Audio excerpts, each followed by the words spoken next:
అవును. మీరు ఇంత పేదరికం, ఇంత వెనుకబాటుతనం ఇలాంటి పరిస్థితుల నుంచి వచ్చి, మీరు కూడా ఒక ఫౌండేషన్ పెట్టి, వీఎంఆర్ ఫౌండేషన్, వంగ మహేందర్ రెడ్డి ఫౌండేషన్ దాని ద్వారా కూడా సర్వీసెస్ సర్వీస్ చేస్తున్నారు. చాలా ఏంటి చేయండి. ఏం చేస్తారు? సర్వీసెస్ ఏంటి? సర్వీసెస్ ముఖ్యంగా ఈ యొక్క వీఎంఆర్ ఫౌండేషన్ యొక్క ప్రధాన లక్ష్యం ఏందంటే, ఉపాధ్యాయుల సంక్షేమానికై, అదేవిధంగా పాఠశాలలోని మౌలిక వసతులకై, ఉపాధ్యాయుల అవసరాలకై. హ్మ్. హ్మ్. హ్మ్. దీనిలో ముఖ్యంగా ఏందంటే, విద్యార్థులు చాలామంది ప్రభుత్వ, ప్రైవేట్ మధ్య తేడా ఇక్కడ ఇదే. హ్మ్. వాస్తవానికి ప్రభుత్వ పాఠశాల నుంచి వచ్చిన ఉపాధ్యాయుడు ఆల్ రౌండర్‌గా ఎదుగుతాడు.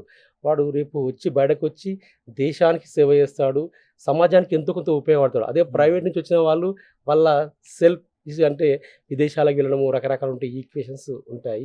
ఓకే. అయితే ఇక్కడ ఏదైతే ప్రభుత్వ పాఠశాలకు సంబంధించి మా ఫౌండేషన్ తరపున ముఖ్యంగా ఏవైతే యూనిఫార్మ్స్ చాలా స్కూళ్ళలో మరి యూనిఫార్మ్స్ లేకపోవడం జరిగింది. హ్మ్. హ్మ్. టై బెల్ట్, ఐడీ కార్డ్స్, అదేవిధంగా కొన్ని స్కూళ్ళలో ఒక 5 స్కూళ్ళ వరకు ముఖ్యంగా పిల్లల్లో షుగర్ పేషెంట్ ఉన్న పిల్లలున్నారు వాళ్ళు. ఓహ్! పిల్లల్లో గూడా వస్తుంది. పిల్లల్లో షుగర్ పేషెంట్ పిల్లలు వాళ్ళ అనువంశికత కావచ్చు, ఇది ఆ!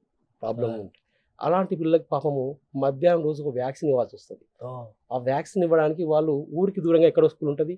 మళ్ళీ పిల్లాడు అక్కడికి పోయి ఇంటికి రావడం చాలా ప్రాబ్లమ్ ఉంటుంది. హ్మ్. అలాంటి సందర్భంలో మరి ఇక్కడ నేను ఆ స్కూళ్ళకు ఒక ఫ్రిడ్జ్, చిన్న fridge, water purifier come fridge ఉంటది.